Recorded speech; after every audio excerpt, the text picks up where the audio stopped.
around these two trees here.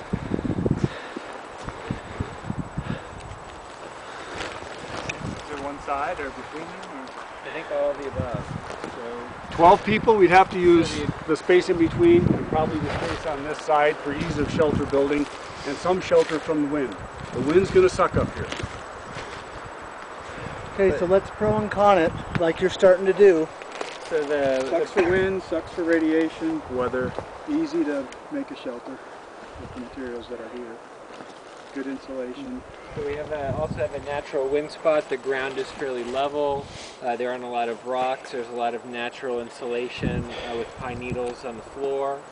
And since we know for gear that all of us have garbage bags, we can lie up against the tree and drape the garbage bag around us for a windbreak. Plus, those shelters, even if they're not broken down and made into a panel, a signaling panel, would be much more visible up here than, say, down in the bottom. And there's also a good signal spot right over there. It has some clear visibility, so If we get fire, the wind will blow through it quick. Okay, I hope you get fire, you know, and I'll control the ignition source on that. What about this area for fire? If you tell me what when you take us to a shelter location, the key is that it's a shelter location eventually. So I I heard what you said about sheltering here, but I wonder how are you doing that if there's a potential fire in the mix? If there's a fire in the mix, that's going to be thermal mass, and it would be a long fire away from it in between you and that. The problem is cover. We would also see which direction the wind was coming from, and of course, build the fire appropriately. I think that's about north, so figure a north or northwest wind, and we're on the top. I have to say that the potential convection from the wind on the site is just frightening. Yeah. well, that and it's going to eat through fuel. It's going to eat through tons of fuel when we make a fire because it'll just blow, and it'll just eat. Good points. And the wind, at least when we were walking, felt like it was kind of shifting, and it seems like because we're at the very crest of a hill for the most part, it doesn't matter which direction it shifts, it's going to hit us from some angle. When we come to an area, any area, this is exactly what I want to happen. You know, there is no perfect shelter area. Only in line drawings in the books are there perfect shelter areas. So there's really good things about this spot, and there's really things that are bad.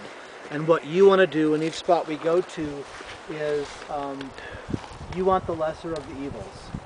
If it's one really, really, really bad thing, then it's game over. There could be a pile of red ants there, and I don't care how much you love the spot, it's a done deal.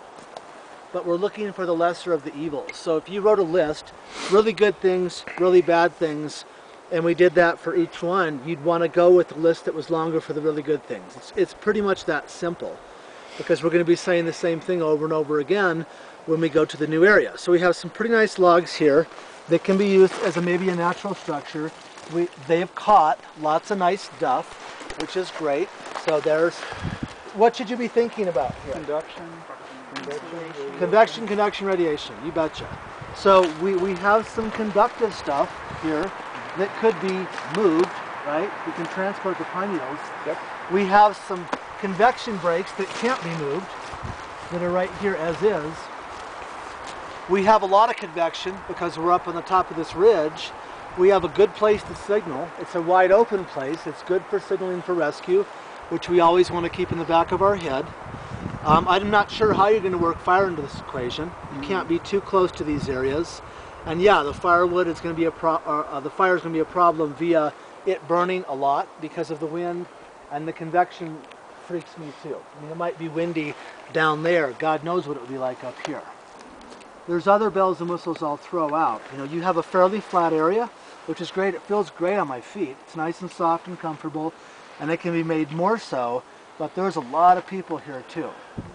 And you could make this work potentially, but I'm not sure really what I'm looking at. In a worst case scenario where we had a garbage bag and whatnot, you betcha, you might just block off one end and just call this good right in here and crawl in and make it a blanket. You've got your walls, you make your roof, you pray it doesn't rain, and you just lump the pine needles in there and crawl into it like a haystack.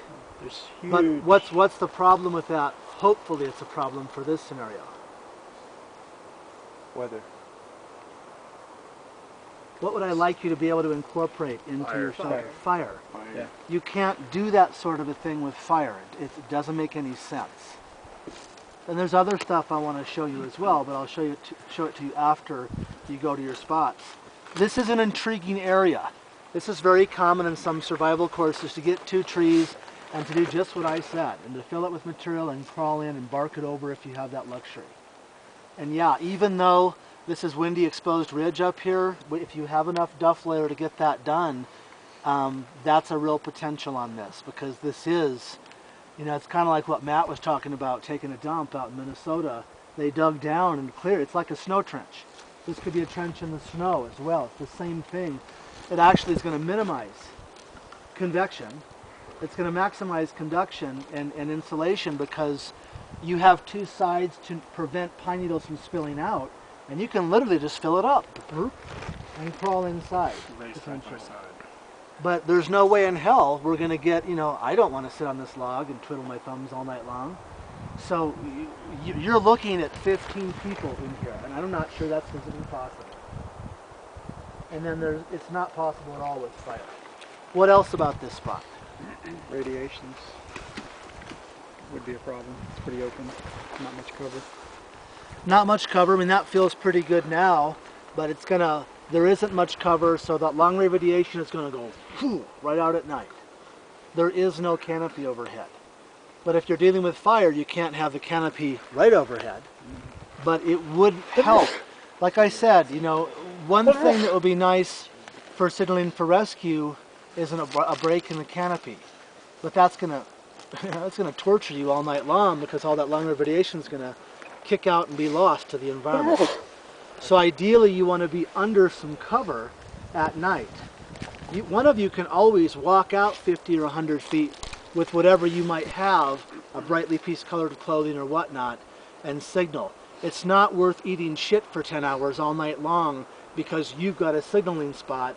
And believe me, you make a campfire out here with forward-looking infrared, they're going to find your ass if you're in the area you said you were going to be in, which we have yet to talk about. So the big other option to the fire that's an asset for you is being found. It's a huge, if they fly at night, which a lot of times they do, if you said you were where you're going to be and you have a campfire and you left the 5W game plan we'll talk about, they're going to know right where you are, because that's going to show up on the side of a mountain. I know people in helicopters that I've looked through night vision myself. It's potent stuff. They will find that fire. They will see your campfire from 5 to 10 miles away. That's how powerful it is. And they'll radiate and bounce off these trees. So that's another thing. And we haven't trained on search and rescue per se yet. But you know, I wanted to take the opportunity to talk about this, but in the context of a large group that hopefully can make fire. I brought a tool for you to make fire. What is it? Matches. It is a metal match. Yay. Okay, so you have a metal match. You have to deal with the tinder bundle out here. But if you can't make a fire with the metal match after this class, if 12 of you can't do that, then you deserve to pile in here and see which one of you lives in the morning, you know? Me? Okay, so we'll throw that out if it's applicable. So I do want you to think fire. What else about this spot? And then we need to move on. There's no... It's not proximate to water. It'll get the morning It's sun. pretty far from water if you were looking for water. No, there's some snow actually right But down there. but there's fuel. I mean, I can see fuel. It's not right around us, but there's some fuel. We had to right drag around us. fuel off of this. Yeah, you'd have to carry some fuel. You don't have to go up and down that hill per se, right? You can walk flat right over there. We just came uphill. Doesn't mean you have to keep going up and down the hill. Right, there's actually a bit of fuel, you know. Let's just see, like behind me. There better be more than a bit. Yeah, Because we're going to probably be burning it all night long, if you're lucky, if you have that advantage. Lock this place into your memory, so if we see the other two places, we want to be able to instantly write one off if we can, without having to walk back to it and talk about it again. Anything more you want to say about this spot? Not a lot of imminently blow-downable dead trees. And that's a huge asset. And that's what I know that you brought up that I forgot to bring up, is widowmakers will kill your ass out here. In a windstorm, these pines can be volatile. Doesn't mean these won't snap off. when they're green, but you want to look up and make sure that you're not in imminent danger. Anything else about this spot? Now, is this the main spot for this tribe? Well, there's a place down there too. That would be option two. Just about 100 yards this way. Okay, you're way off. Is it better than this?